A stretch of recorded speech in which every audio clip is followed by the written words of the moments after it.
conversasse nessa noite sobre a passagem que está lá em Lucas 15, a partir do versículo 11. Nós tivemos essa semana, essas últimas semanas, a Escola de Homens e Mulheres. Ontem foi o encerramento, a gente falou muito sobre família durante esses dias. Eu, pessoalmente, amo esse assunto. Gosto muito de falar sobre família, gosto muito de entender todas as nuances que existem sobre esse tema, família, conforme o Senhor nos ensina. E aí, meditando e orando sobre o que trazer nessa noite, eu quis, eu percebi que o que a gente tinha para essa noite é essa parábola que o Senhor Jesus ensina. Nessa parábola, ele está falando justamente sobre relacionamento familiar. Ele conta uma história sobre um pai e os seus filhos. E toda parábola, eu ia dizer, essa parábola de Jesus é muito poderosa, mas eu acho que tudo que o Senhor Jesus nos ensina, tudo que é registrado nos evangelhos sobre os ensinamentos de Jesus é muito poderoso. E ele escolheu usar parábolas para instruir os discípulos. A partir de certo momento, ele começa a ensinar por parábolas e ele explica que ele está justamente fazendo isso para que aqueles que o seguem pudessem entender as coisas. E essa parábola, Jesus começa assim, versículo 11. Um homem tinha 2 filhos. O mais novo disse ao seu pai: Pai, quero a minha parte da herança. Assim, ele repartiu sua propriedade entre eles. Não muito tempo depois, o filho mais novo reuniu tudo o que tinha e foi para uma região distante. E lá desperdiçou os seus bens, vivendo irresponsavelmente. Depois de ter gasto tudo, houve uma grande fome em toda aquela região. E ele começou a passar necessidade. Por isso, foi empregar-se com um dos cidadãos daquela região, que o mandou para o seu campo, a fim de cuidar de porcos. Ele desejava encher o estômago com as vagens de alfarrobeira que os porcos comiam, mas ninguém lhe dava nada. Caindo em si, ele disse: Quantos empregados de meu pai têm comida de sobra, e eu aqui, morrendo de fome? Eu me porei a caminho e voltarei para o meu pai e lhe direi: Pai, pequei contra o céu e contra ti. Não sou mais digno de ser chamado teu filho. Trata-me como um dos seus empregados. Esse era o plano dele. Era o que ele pensou que ele ia dizer. A seguir, levantou-se e foi para seu pai. Estando ainda longe, seu pai o viu e, cheio de compaixão, correu para o seu filho e o abraçou e beijou. O filho lhe disse: Pai, pequei contra o céu e contra ti. Ao plano dele: Não sou mais digno de ser chamado teu filho. Mas o pai disse aos seus servos: Depressa, depressa, tragam a melhor roupa e vistam nele. Coloquem um anel em seu dedo e calçados em seus pés. Tragam um novilho gordo e matem-no. Vamos fazer uma festa e alegrar-nos, pois este meu filho estava morto e voltou à vida. Estava perdido e foi achado. E começaram a festejar o seu regresso. Enquanto isso, o filho mais velho que estava no campo, quando se aproximou da casa, ouviu a música e a dança. Então chamou um dos servos e perguntou-lhe o que estava acontecendo. Este lhe respondeu: Seu irmão voltou. Seu pai matou o novilho gordo porque o recebeu de volta, são e salvo. O filho mais velho encheu-se de ira e não quis entrar. Ao ciúme. Então seu pai saiu e insistiu com ele. Mas ele respondeu ao seu pai: Olha, todos esses anos tenho trabalhado como um escravo a teu serviço e nunca desobedeci às tuas ordens. Mas tu nunca me deste nenhum cabrito para eu festejar com meus amigos. Mas quando volta para casa esse teu filho, que esbanjou os teus bens com as prostitutas, matas o novilho gordo para ele. Disse o pai: Meu filho, você está sempre comigo, e tudo que eu tenho é seu. Mas nós tínhamos que celebrar a volta deste seu irmão e alegrar-nos, porque ele estava morto e voltou à vida, estava perdido e foi achado. Gente, essa história é muito emocionante. Eu acho. Eu me emociono, porque tem tantos detalhes tão importantes aqui nessa história. E eu queria que a gente destrinchasse um pouco sobre tudo que está sendo dito aqui. A gente vê aqui, principalmente, 3 personagens. Nós temos o pai e nós temos os 2 filhos. Primeiramente, eu queria falar um pouco sobre o pai. Este pai, ele é um pai que ele, de acordo com a história, em todo o tempo, tudo que a gente ouve sobre esse pai nessa história são atitudes de amor. Você vê que quando este pai, ele, logo de cara, o filho mais novo, ele desrespeita violentamente o pai dele. Porque, você já parou para imaginar que se você tem um filho, e o filho vira e fala assim, pai, me dá a herança que eu vou ter quando você morrer? Como isso deve doer, não é? Como deve ser horrível você perceber nos olhos de um filho que você amou a vida inteira, que ele prefere que você esteja morto. Que tudo o que ele vê de valor em você é os bens que você tem para entregar para ele. Porque foi isso que o filho fez.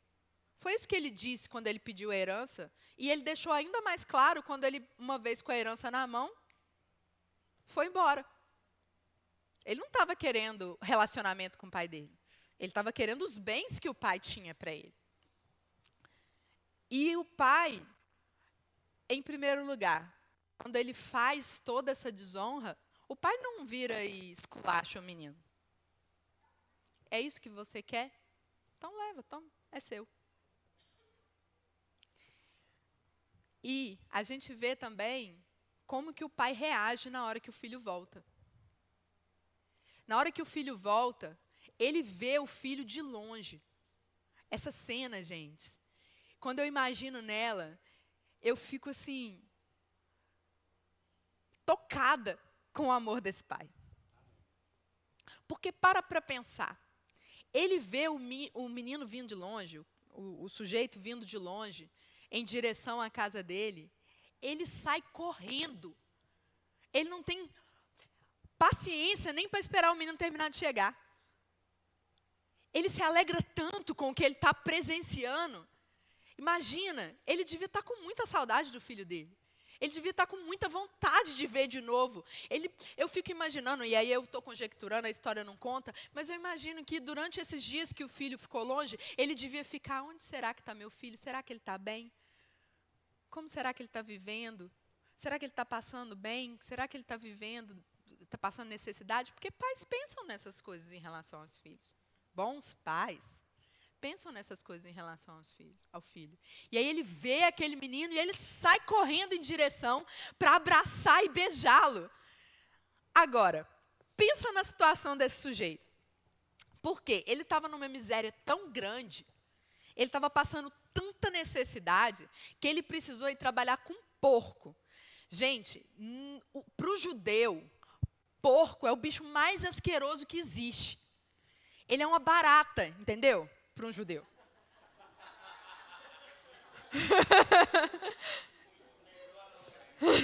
Ele é uma barata para o judeu. Imagina você precisar ficar cuidando de barata, criando barata, e você está num nível de fome tão grande que você olha para a comida da barata e fala, eu queria poder comer isso. Esse era o trabalho do cara. Mas é isso. Jesus está contando uma parábola, principalmente para o povo judaico. E judeu, ele tem pavor de porco. Judeu não encosta em porco, judeu não come porco. É uma pena, né? Porque bacon é uma delícia. Para mim, eles estão errados. Carninha de porco. Mas eles têm pavor. Porco, para eles, é um negócio nojentérrimo. Então, é mais ou menos essa cena, assim. E aí, esse sujeito, né, certamente não teve condições de dar um trato nele antes de voltar para a casa do pai. Porque a expectativa dele era chegar lá e trabalhar com uma coisa um pouco mais digna na casa do pai. Então ele chega fedendo a porco, com roupa, vai saber o estado da vestimenta dele. Ele chega desse jeito, o pai abraça e beija. Certamente a roupa dele estava péssima, porque a primeira coisa que o pai fala para os servos é: traz uma roupa nova e um sapato novo para esse menino. O pai não está preocupado com o caos que ele está encostando. Ele não está preocupado com a sujeira que ele está encostando. Ele simplesmente ama, está tão impactado com a volta daquele filho, que ele não está nem aí. Ele abraça, beija aquele sujeito imundo. E é muito lindo, porque essa parábola, assim como as parábolas todas de Jesus, é sobre ensinar para a gente coisas sobre o céu e sobre o reino. Então, o que essa parábola está ensinando é sobre o nosso Pai. Esse Pai dessa parábola é um desenho, uma alegoria do nosso Pai eterno que está nos céus. Ele é um Pai que ele não quer que você esteja com a roupa nova na hora que você chega para Ele, não. É para vir do jeito que tiver.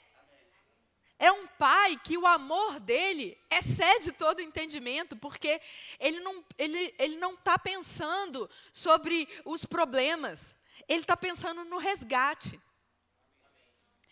A gente tem um problema muito sério na nossa sociedade, porque infelizmente nós temos vivido péssimas referências de pais naturais na sociedade em que nós vivemos.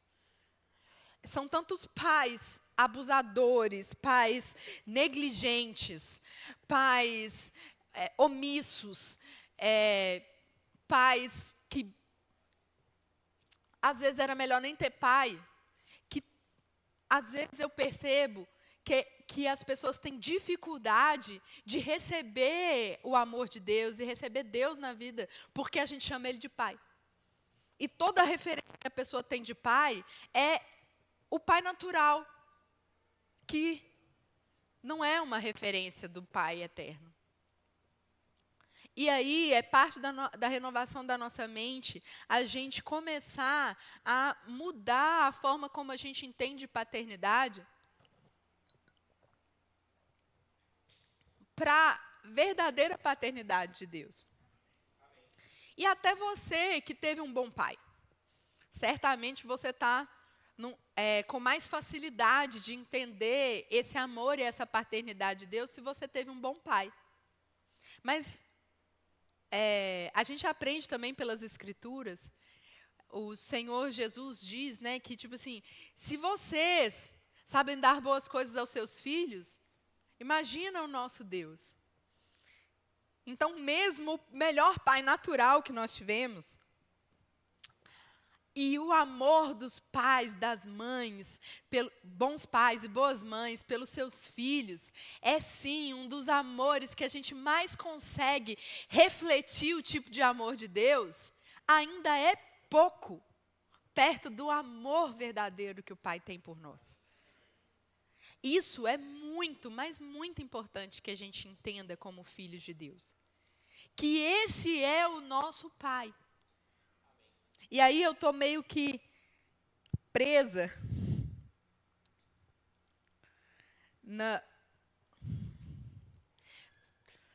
no entendimento de que a gente precisa, já tem um tempo que assim, toda vez que eu penso no que eu vou ministrar, eu não consigo não citar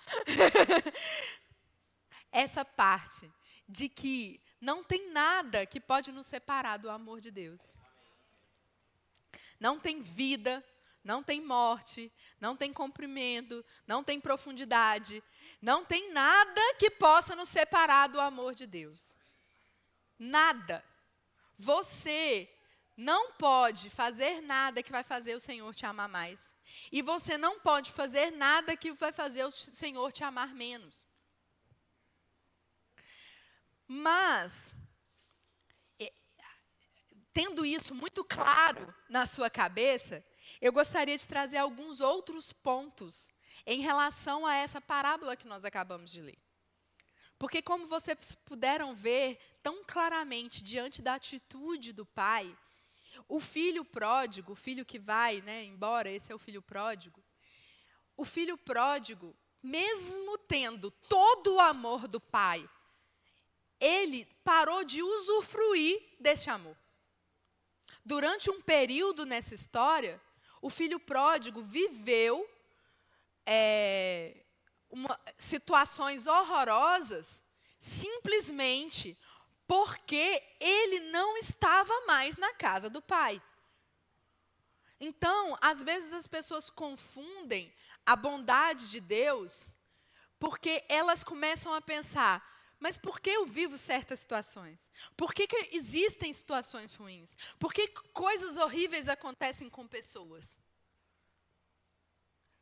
E a resposta está aqui. Você acha que esse pai queria que o filho passasse por todas essas necessidades? Ele nunca quis isso.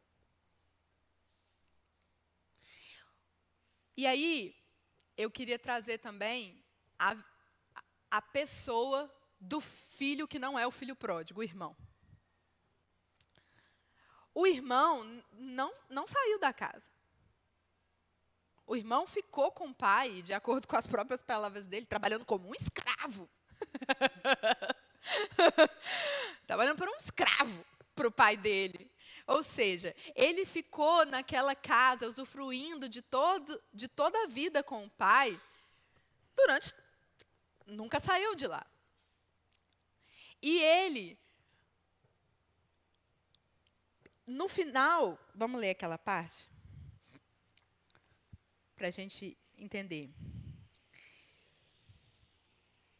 28. O filho mais velho encheu-se de ira e não quis entrar. Então seu pai saiu e insistiu com ele. Mas ele respondeu ao seu pai: olha, todos esses anos eu tenho trabalhado como um escravo ao teu serviço e nunca desobedeci às tuas ordens. Mas tu nunca me deste nem um cabrito para eu festejar com os meus amigos.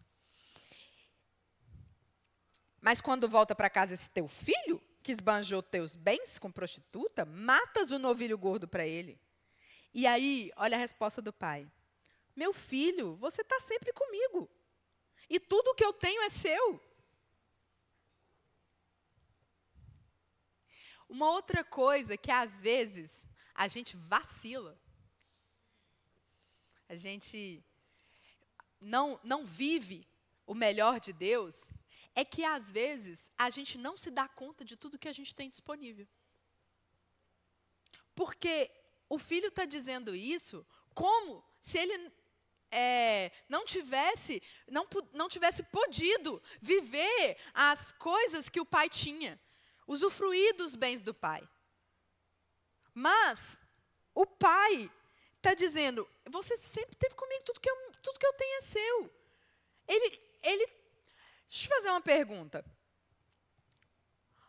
Esse irmão, que estava de olho no novilho gordo, aparentemente, ele pode comer o novilho gordo? Claro, ele que não quis entrar, vocês perceberam? Ele voltou, viu que estava tendo festa e não quis entrar. Mas se ele queria o novilho gordo, estava lá para ele comer. Ele é convidado da festa. Ele está disponível para ele tudo o que o pai tem para o alcance dele. Ele só precisa ir lá e pegar. Ele só precisa ir lá e usufruir. Ele só precisa entrar e participar da festa. E isso é uma outra verdade bíblica muito forte, de que, uma vez que nós estamos em Cristo, Jesus fala, no finalzinho lá dos últimos períodos dele, né, ele está relatado em João, acho que capítulo 17, ele fala que ele vai para o Pai, e da mesma forma que o Pai está nele, nós vamos estar no Pai. A gente vai estar em Jesus, Jesus no Pai, e o Pai na gente. Quando o Senhor Jesus nos trouxe de volta para a família de Deus, Ele nos trouxe de volta para essa posição em que tudo que Deus tem é nosso. Dizer que nós somos filhos é isso. É dizer que a gente é parte dessa família agora. Ele expõe banquetes para que a gente usufrua. Está tudo ao alcance das nossas mãos. A gente só precisa crer nisso e agarrar essas coisas com o espírito da fé. Estar dentro da casa do Pai, entrar para esse banquete, é viver uma vida de fé. Isso é o nosso passo de entrar para o banquete e usufruir do novilho gordo e da festa. Todos os filhos estão convidados para a festa. Todos que fazem parte agora desse nome, né? O nome de Jesus, nós até cantamos sobre ele hoje, podem usufruir de todas as bênçãos que o Pai tem. E a gente vacila às vezes porque a gente não se dá conta disso. Vive uma vida miserável como o filho pródigo que foi parar lá numa terra distante.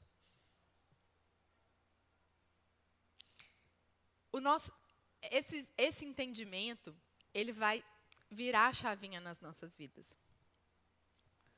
Lá em... vamos subir um pouquinho? Está em Lucas 12. Subir é ótimo, porque agora, hoje em dia é aplicativo, né? Se você for de papel, volta umas páginas. Em Lucas 12, ele... Quer ver? Versículo 30.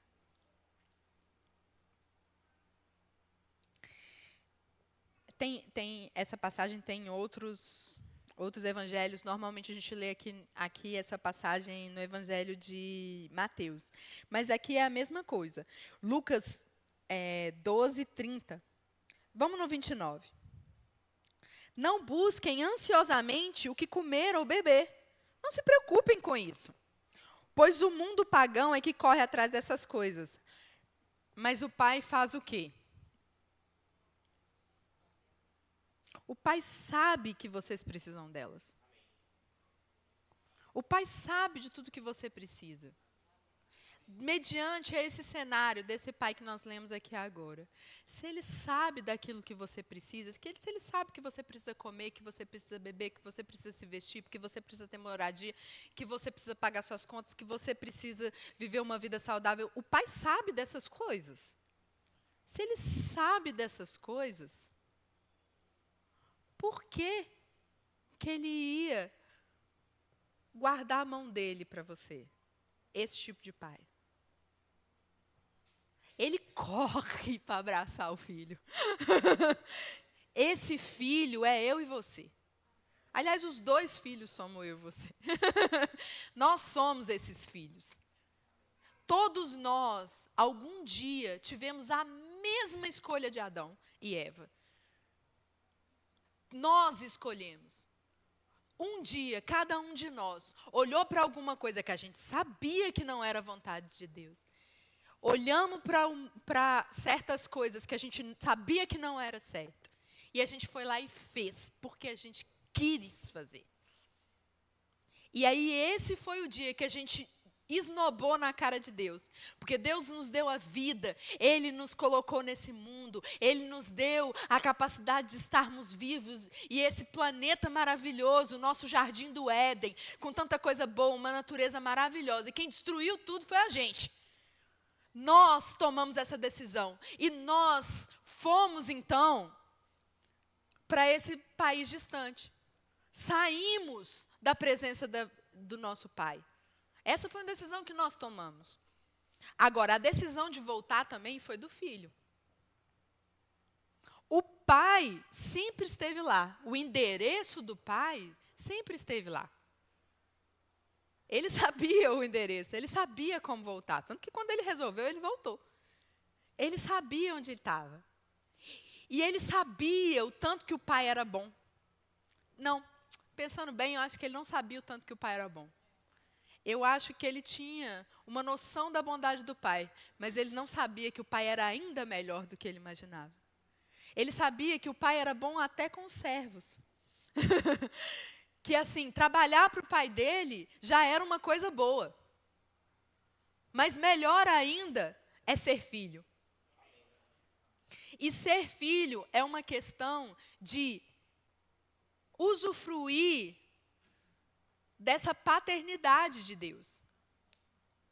E aí eu queria desmistificar apenas um detalhe, que às vezes uma cultura popular imprimiu na gente, mas não é bíblico. Nem todo mundo é filho de Deus. Tudo que foi criado nessa terra foi criado por Deus. Somos todos criaturas de Deus. Nós, seres humanos, e todas as outras coisas que existem, são criaturas de Deus. Mas ser filho é mais do que ser criatura. E ser filho é algo que a gente só toma acesso quando a gente decide que a gente quer fazer parte dessa família. E aí, eu queria ler com vocês, lá em 1 João, no capítulo 3.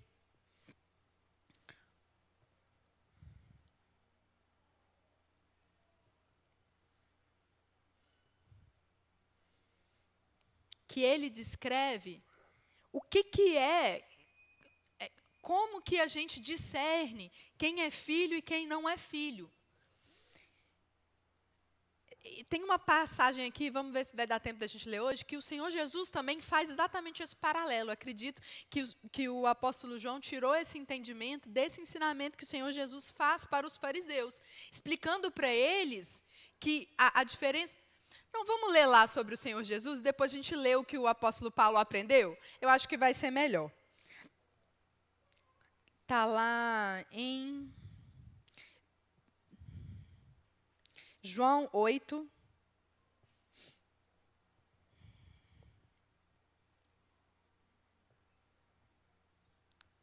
Eu queria que vocês entendessem o seguinte. Aqui, o Senhor Jesus está falando para os maiores religiosos daquela época.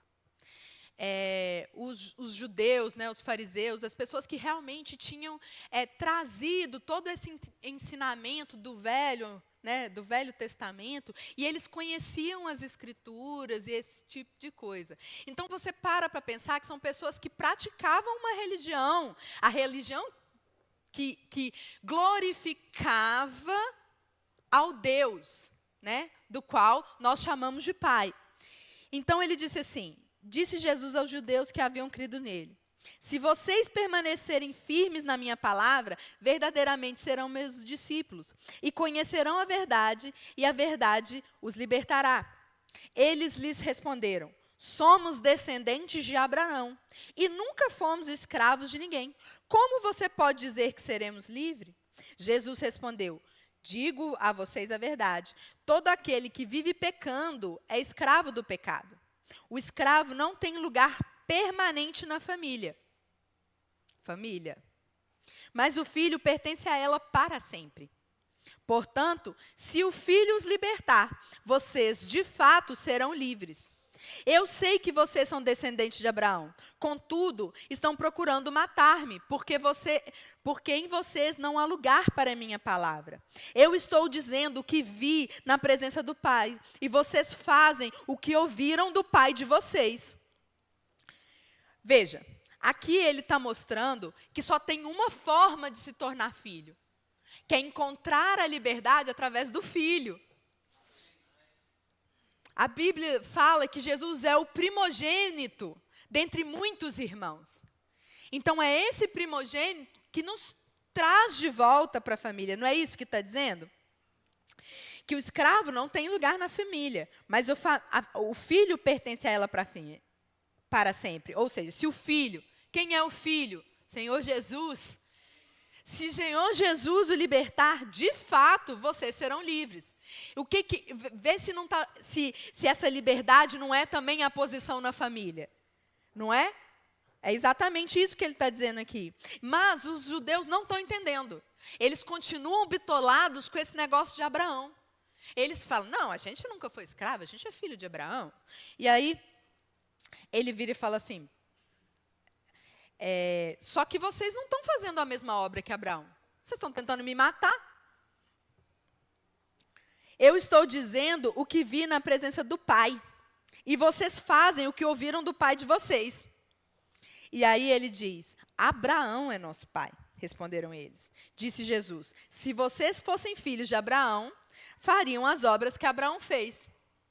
Mas vocês estão procurando matar-me, sendo que eu falei a vocês a verdade que ouvi de Deus. Abraão não agiu assim. Vocês estão fazendo a obra do pai de vocês. Veja que Jesus está dizendo que eles têm uma paternidade. E essa paternidade não é Abraão. E certamente também não é Deus. Porque se fosse Deus, eles ouviriam as palavras de Jesus e as aceitariam no coração. Você vê que o Senhor Jesus está mostrando que uma atitude de filho é a atitude que recebe a palavra do Pai. A atitude de filho de Deus é uma atitude de quem obedece a Deus. De quem segue a sua palavra e a recebe. Lembra que eu te falei que Jesus orou para que o Pai seja um e um no Pai? Aquele que se espelha em Deus para viver a sua vida é filho de Deus. Nós vamos ler isso um pouco melhor lá naquela passagem que eu te falei da carta de 1 João 3. Mas vamos terminar de ler isso aqui. Versículo 41 foi o que a gente leu. Vocês estão fazendo a obra do Pai de vocês. Protestaram eles. Nós não somos filhos ilegítimos. O único pai que temos é Deus. Aí Jesus falou, agora vocês subiram? Vocês estavam falando que vocês eram filhos de Abraão, agora vocês estão falando que você é filho de Deus? Não. Se Deus fosse o pai de vocês, vocês me amariam, porque eu vim de Deus e agora estou aqui. Eu não vim por mim mesmo, mas Ele que me enviou. Porque a minha linguagem não é clara para vocês? Vocês são incapazes de ouvir o que eu digo. Vocês pertencem ao pai de vocês, o diabo, e querem realizar o desejo dele. Ele foi homicida desde o princípio. Lembra que eles estavam querendo matar? Então, o que ele está mostrando? Ele está mostrando que, assim como o diabo, aquele povo não quer ouvir a palavra de Deus. Não quer receber a palavra de Deus. Não e quer matar Jesus, ou seja, homicida. Como quem? Como o diabo. Homicida, desde o princípio, não se apegou à verdade, pois não há verdade nele. Quando mente, fala a sua própria língua, pois é mentiroso e pai da mentira. No entanto, vocês não creem em mim, porque digo a verdade. Qual de vocês pode me acusar de algum pecado? Se estou falando a verdade, por que vocês não creem em mim? Aquele que pertence a Deus, ouve o que Deus diz. Vocês não o ouvem porque não pertencem a Deus. Então, aqui ficou muito claro que a questão de filiação é uma questão também de como você se porta, de como você recebe a palavra de Deus. É isso que nos torna, que transforma a nossa natureza. A forma como nós recebemos a palavra de Deus nas nossas vidas. A forma como a gente entra para dentro do banquete. Com o coração aberto para tudo que o Pai tem para as nossas vidas. Fazermos agora parte daquela família e daquela estrutura da qual a gente nunca deveria ter saído. Então, o que demonstra uma natureza de filho é aquilo que você repete do pai que você tem. Então, uma pessoa que repete aquilo que Deus é uma pessoa que tem a natureza de Deus, que é filho de Deus. Agora, aqueles que buscam, aqueles que amam o pecado, aqueles que se envolvem com mentira, né? Não é isso que ele está dizendo aqui, com assassinato. Aí eu penso assim, qualquer um de vocês aqui, eu não sou do tipo de pessoa que fica matando, né? Mas, assim, esse tipo de atitude, entendeu? Existe, vocês sabem do que eu estou falando, né? O pastor Paulo tem trabalhado muito o tema fruto do Espírito. E aí, vocês conhecem, né? Nós já falamos várias vezes as obras da carne. Aqueles que ficam sempre buscando as obras da carne, que dão mais ouvido às obras da carne, que preferem viver as obras da carne, são aqueles que não voltaram para a casa do Pai. e não se fizeram filhos novamente. Jesus deixa isso muito claro para os judeus aqui. Não adianta a gente praticar uma religião. Estar sentado na cadeira de uma igreja não te transforma em filho. O que te transforma em filho é voltar para essa presença do Pai. Para esse lugar de obediência. O filho, o irmão, ele era um religioso. Ele estava lá com o pai dele, mas ele se sentia escravo. Ele não queria usufruir das coisas do pai. Quer dizer, ele queria, mas não com o pai também. Não é mesmo? Vamos lá em 1 João 3, que é justamente... Peraí. Como é que é? 1 João 3. que é justamente, eu acredito, o apóstolo João agora já... o Senhor Jesus ressurreto há muito tempo, ele agora escrevendo para as igrejas que os apóstolos tinham conquistado depois com a grande comissão do Ministério da Reconciliação, ele trazendo de novo esse mesmo entendimento de quando ele aprendeu, que ele escreveu lá no Evangelho. Aí ele diz, 1 João 3, a partir do versículo 1, vejam como é grande o amor que o Pai nos concedeu. Sermos chamados filhos de Deus, o que de fato somos. Por isso, o mundo não nos conhece, porque não o conheceu. Amados, agora somos filhos de Deus, e ainda não se manifestou o que havemos de ser, mas sabemos que quando Ele se manifestar, seremos semelhantes a Ele, pois veremos como Ele é. Todo aquele que nele tem essa esperança, purifica-se a si mesmo, assim como ele é puro. Aqui ele está falando um pouquinho também de uma situação que nós vamos viver ainda, né? Existem a profecia para o final dos tempos, que nós viveremos corpos glorificados, novos céus e nova terra. Então existe algo ainda melhor que nós vamos viver como filhos de Deus. Ele dá uma pincelada sobre esse assunto, mas como você pode ver, ele está dizendo, nós já somos filhos de Deus. E é por isso que nós purificamos a nós mesmos, porque ele é puro. Um filho imita o pai. Um filho quer ser como um pai. Um filho que ama o pai, quer estar perto do pai e quer seguir os passos do pai. Todo aquele que pratica o pecado, transgride a lei. De fato, o pecado é a transgressão da lei. Vocês sabem que ele se manifestou para tirar os nossos pecados, e nele não há pecado. Todo aquele que nele permanece não está no pecado. Todo aquele que está no pecado não o viu e nem o conheceu. Filhinhos, não deixem que ninguém os engane. Aquele que pratica a justiça é justo, assim como ele é justo.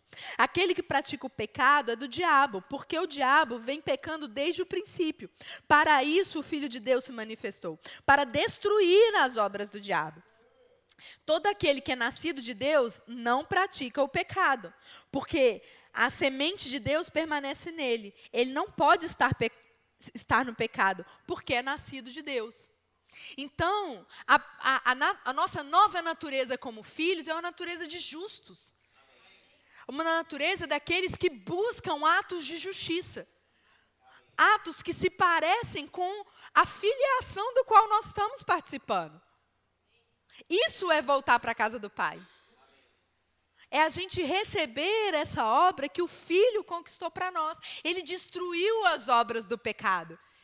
Ele destruiu aquilo que nos dominava, aquilo que fazia com que a gente estivesse sempre voltando para a lama, para os porcos. Ele destruiu. Agora, a gente que aceitou isso, voltou para a casa do Pai. E uma vez na casa do Pai, a gente agora segue e obedece o nosso Pai. Isso demonstra a nossa natureza de filhos. Demonstra que nós agora queremos a comunhão com o nosso Pai.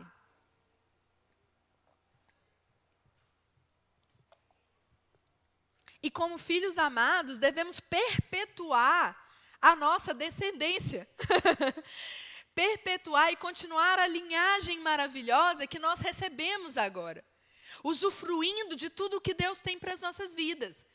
Deus tem para as nossas vidas banquetes de amor. Deus tem para nossas vidas novas vestes, novos sapatos, um anel que nos mostra que nós somos, que nos sela. É isso que o pai entrega para o filho, não é? Assim que ele abraça o filho, ele pede para os servos, venham, tragam novas roupas, novo sapato, coloca um anel no dedo do filho. Novas vestes, irmãos, é se purificar. Ele estava imundo, com a roupa toda rasgada, suja de porco. Agora ele tem novas vestes. Nós não precisamos mais viver uma vida que o mundo tenta nos enfiar a goela abaixo. Nós temos novas vestes, recebemos ela na obra de Cristo Jesus, quando Ele destruiu tudo que Satanás tentou fazer nas nossas vidas. Ele nos deu um anel. Esse anel é igual um anel de aliança de casamento. O anel de aliança de casamento, todo mundo que... na nossa sociedade, se você bate o olho numa pessoa, ela está com um anel dourado nesse dedo, você já sabe o que isso quer dizer. Então, aquele anel, quando, né, naquela sociedade as pessoas batiam o olho, elas viam, isso é porque ele é parte daquela família, ele é filho daquele pai. Ele agora nos deu esse anel. Ele nos enviou um Consolador que nos colocou de volta nessa comunhão de pai com filho, filho com pai, nós nele e ele na gente. Essa é a nossa nova posição. Mas agora, como filhos, nós temos a responsabilidade com a nossa nova família. É isso que João está dizendo. É isso que ele está dizendo. Que nós agora praticamos esses atos de justiça. Todo aquele que é nascido de Deus não pratica o pecado. Porque a semente de Deus permanece nele. Ele não pode estar no pecado, porque é nascido de Deus. Estar no pecado é estar com os porcos. Estar na justiça é estar com Deus. Amém?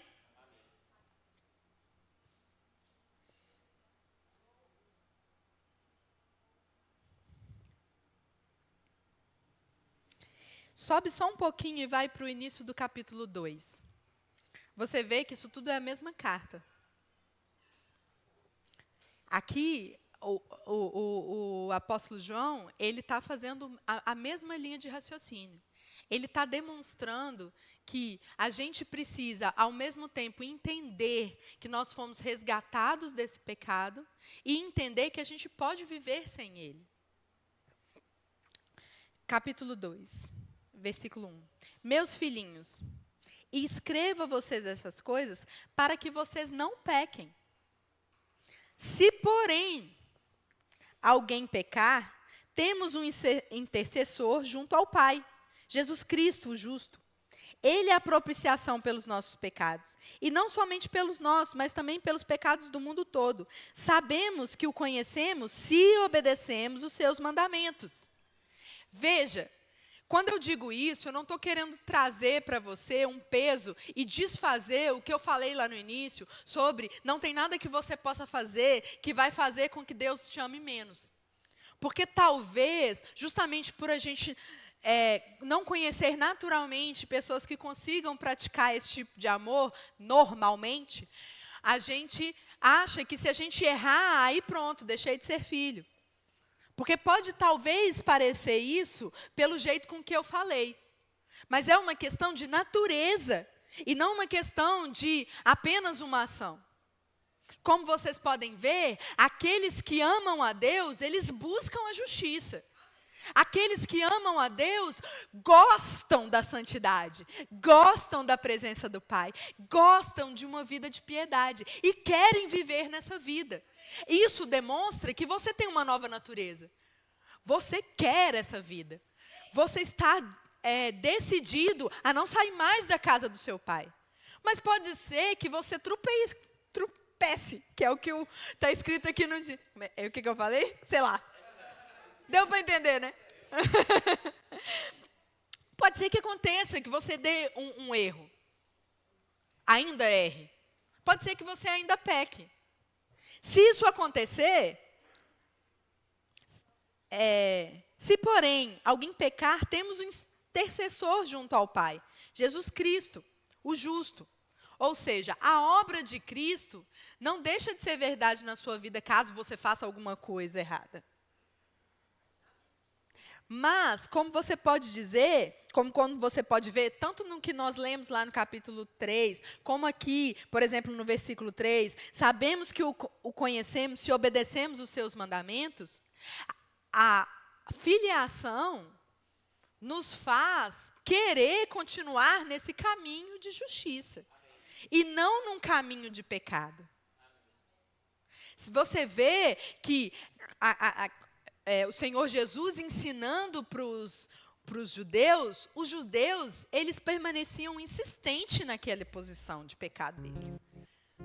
Por mais que o Senhor Jesus apresentasse as palavras, eles não recebiam, eles não conseguiam entender o que o Senhor Jesus estava dizendo. Eles eram reativos em relação à verdade. Por quê? Porque eles queriam permanecer na vida de pecado. Isso diferencia um filho de Deus de um filho do diabo. Você tem dentro de você toda a habilidade que você precisa para que você vença o pecado. E você, como um filho amado, que quer estar em comunhão com o Pai, né?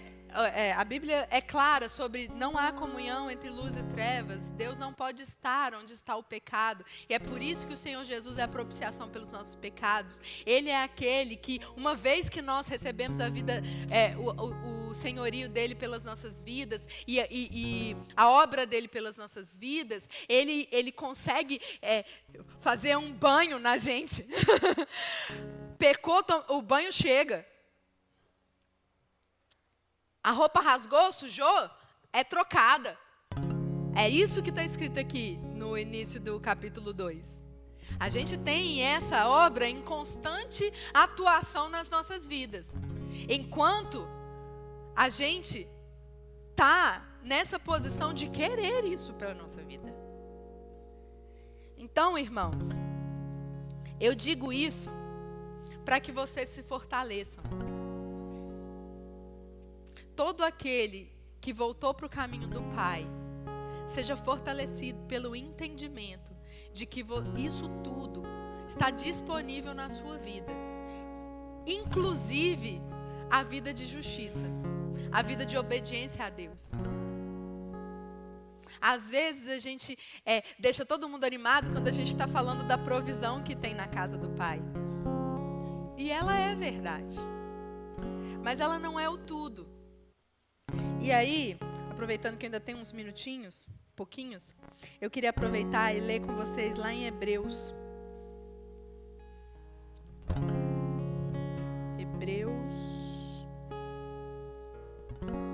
Vamos achar aqui, peraí. Hebreus 12.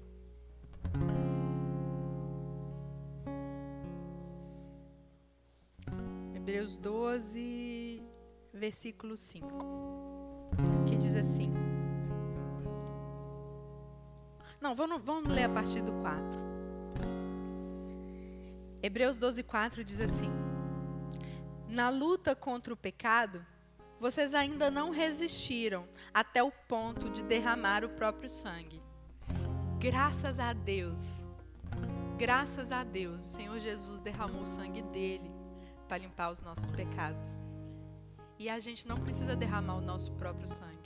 Até porque derramar o nosso próprio sangue não ia fazer a menor diferença. Porque ele era o único que não tinha pecado. Ele era o único que podia fazer isso por nós. Então, graças a Deus, a gente não precisa chegar no nível de derramar o próprio sangue. E aí o versículo 5. Vocês se esqueceram da palavra de ânimo que ele dirige a vocês como filhos? Meu filho, não despreze a disciplina do Senhor, nem se magoe com a sua repreensão, pois o Senhor disciplina quem ama e castiga todo aquele a quem aceita como filho. Suportem as dificuldades, recebendo-as como disciplina. Deus os trata como filhos. Ora, qual filho que não é disciplinado por seu pai? Se vocês não são disciplinados e a disciplina é para todos os filhos, então vocês não são filhos legítimos, mas sim ilegítimos. Então, irmãos, o que está dizendo aqui? Receba tudo que o Pai tem para você. Tudo. Toda a parte que inclusive te traz para uma vida em que seus caminhos foram corrigidos e corretos. E assim vocês serão reconhecidos como filhos de Deus. Assim vocês serão aqueles que recebem o nome e podem estampar no peito como a família de Deus. E assim nós vamos ser aqueles que vão resgatar os irmãos tudo para de volta. Porque eu estou empolgada com aquilo que Deus tem feito nesse lugar. Eu estou empolgada em ver que nós trouxemos tantos que estavam vivendo em terras distantes para de volta para a casa do Pai. E o norte de Minas é grandão. E tem muito mais gente para a gente trazer. E eu não vou descansar. Eu não vou deixar de falar essa palavra enquanto eu estiver aqui nessa terra. E enquanto tiver um norte mineiro que ainda precisa voltar para a casa do Pai. E como filhos amados, eu queria contar com vocês, meus irmãos. Para que a gente se porte conforme a família que nós participamos. Tanto usufruindo de tudo que o Pai tem, como nos espelhando nele para sermos quem nós somos. Abraçando os nossos irmãos que chegam das terras distantes. Amém? Vamos ficar de pé.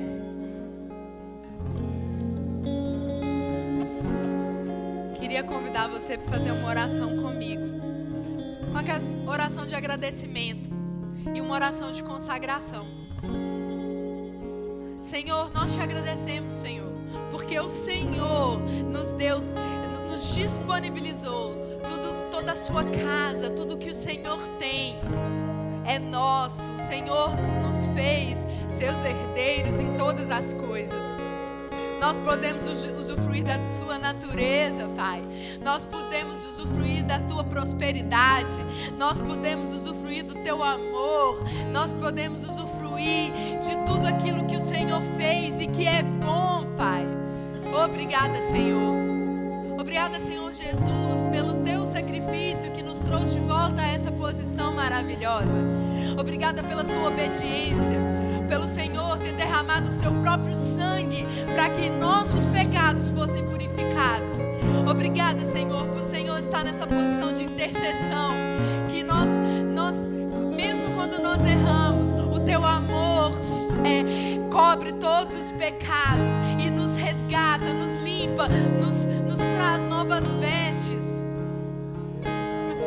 Obrigada, Senhor Jesus. E nós consagramos a nossa vida nas tuas mãos. Nós nos comprometemos, Senhor, a ser como seus filhos, praticando atos de justiça, buscando a benignidade, Senhor, que o Senhor tem na sua vida. Nós queremos ser o espelho. Nós queremos ser os seus filhos, que glorificamos o Senhor através das nossas vidas, das nossas palavras, das nossas ações, das nossas atitudes, Senhor. Queremos que o mundo reconheça logo de cara que nós somos seus filhos, por tudo que nós vivemos e por tudo que nós somos. Nos comprometemos, Senhor, e nos colocamos nessa posição. Na posição de dia após dia, estarmos vivendo a nossa vida, nos purificando. Nós sabemos, Senhor, que nós já podemos viver uma vida longe do pecado.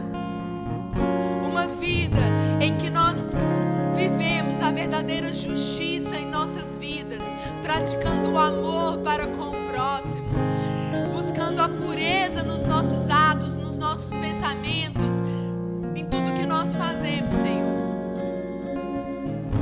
Esse é o nosso compromisso, porque nós te amamos, Pai. E como filhos amados, somos seus imitadores, Senhor. Em nome de Jesus. Amém. Aleluia.